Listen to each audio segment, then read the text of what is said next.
Yun, no? Ang pag-uusapan natin ay patungkol sa honesty. Tignan mo nga yung katabi mo kung mukhang honest yan. Honesty sa isip, sa salita, at sa gawa. No? Kasi minsan, meron tayong mga ginagawa, meron tayong mga desisyon na ginagawa na tinitingnan natin na mabuti, mapapaganda, pero hindi sa tamang proseso. No?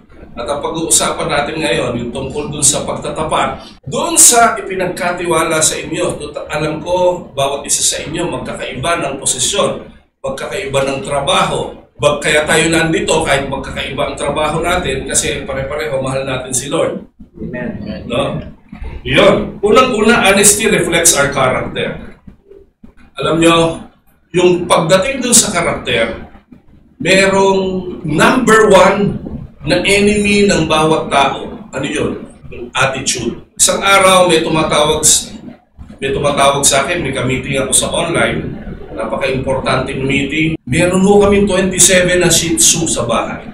Kakahulgar lahat, sabay-sabay, nakasum ako, nagsasalita ako, hindi ko pwedeng i-mute. Gusto ko nang sumigaw. Meron akong ka-meeting, head ng Microsoft, habang nagsasalita ako, at the back of my mind, Lord, tulungan mo po ako. Piling ko po yung sarili ko.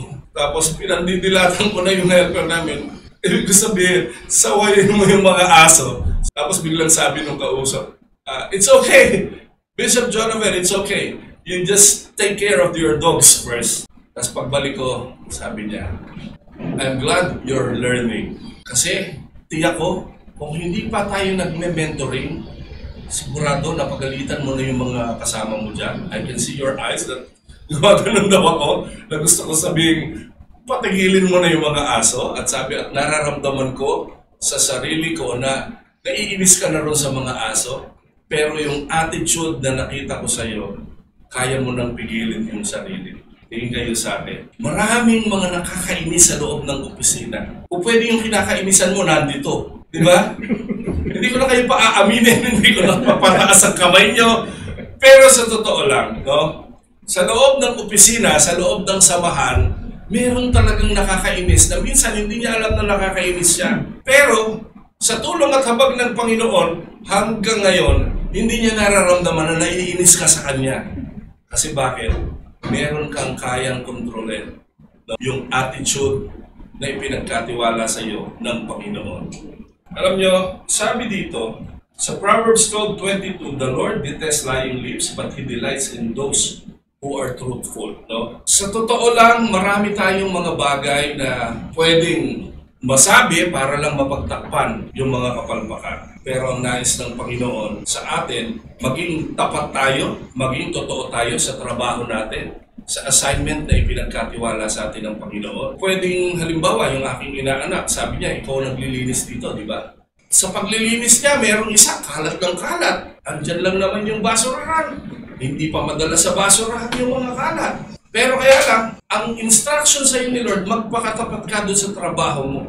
Hindi mo titingnan yung ginagawa ng iba. Ang titingnan mo, tama ba yung ginagawa ko? Hello? Amen. Kahit mali yung ginagawa nila, wala kang pakialam doon. Kasi meron kang sariling assignment sa loob ng opisina. At ang gusto ng Panginoon, ang galingan mo, yung ipinapagawa niya sa iyo. Wala kang pakialam kung hindi niya ginagalingan. Bahala ang boss doon. Pero ikaw, bilang empleyado, hindi ka mangingialam, kundi magpapakatapat ka dun sa trabaho na pinagkatiwala sa iyo ng Panginoon. Sa pagtitiwala ng Panginoon sa iyo, bakit sinasabi kong ang Panginoon ang nagtiwala? Sa totoo lang, kahit ikaw ang pinakamagaling sa buong mundo, kung hindi ka looban ng Panginoon na mapunta ka dito sa opisina nito, hindi ka mapupunta sa opisina. At minsan, sa totoo lang, nire-remind ka ni Lord na hindi ka karapat-dapat sa pwesto mo. Maraming mas karapat-dapat sa pwesto mo. Maraming mas magaling kaysa sa iyo.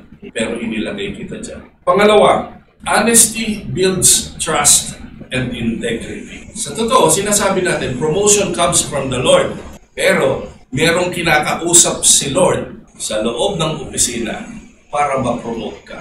At yung taong yun, paano siya kinausap ng Panginoon? Ipinakita ng Panginoon kung gaano ka katapat, gaano ka kaayos magtrabaho sa loob ng opisina. Pero palagi nating tandaan, sabi sa Luke 16:10, Whoever can be trusted with very little can also be trusted with much. Ang bawat trabaho natin, maliit man o malaki, ay may halaga kapag ikaw ay tapat sa pagtupad ng iyong tungkulin. Kahit sa mga ulat at pag-audit sa inyong trabaho, mas magiging maaasahan ka ng mas malaking responsibilidad. Bago ka mangarap ng mas malaki, galingan mo muna yung ipinagkatiwala sa iyo. At hindi man mapansin niya ng tao, napapansin niya ng Panginoon.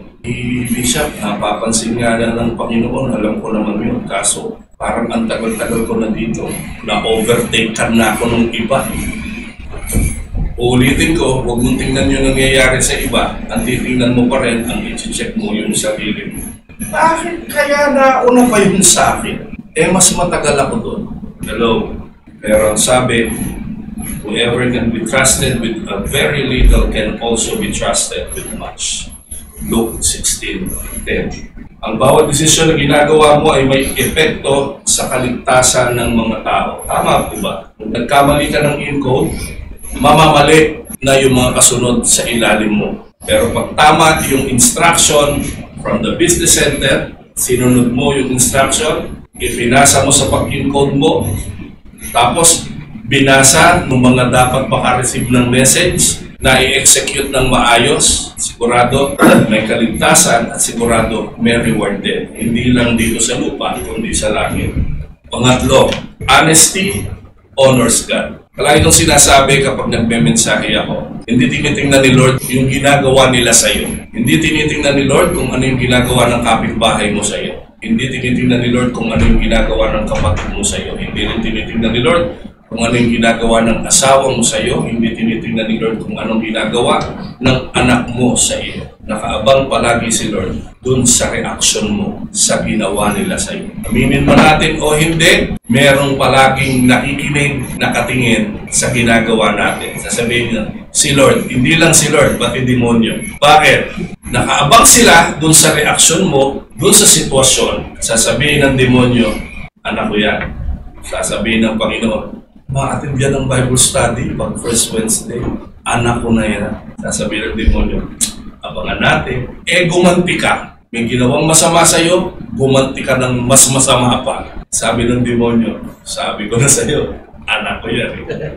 Hello! Honesty honors God. Colossians 3:23 and 24, whatever you do, work at it with all your heart as working for the Lord, not for human masters. Dahil naniniwala tayo na kahit hindi ka karapat-dapat, marami kang mga kasabay na nag-apply pero ikaw yung naposisyon. Tapos kanina, ina-establish natin na alam nating lahat na kaya tayo naposisyon, si Lord yung gumawa ng paraan. Kaya sa bawat sandali ng buhay natin, sa mga pagsunod, sa mga utos, sa mga instruction, kung tayo po ay nagtatapat, hindi lang tayo nagtatapat sa ating mga boss sa lupa. Lalong higit, nagtatapat tayo dun sa Diyos, sa boss ng mga boss. Walang iba kundi ang ating Panginoong Jesucristo. Dalangin ko lang sa ating pong pang-araw-araw na buhay, palagi natin tandaan na honesty reflects our character. Honesty builds trust and integrity. Honesty honors God. Pasalamat po tayo sa Panginoon.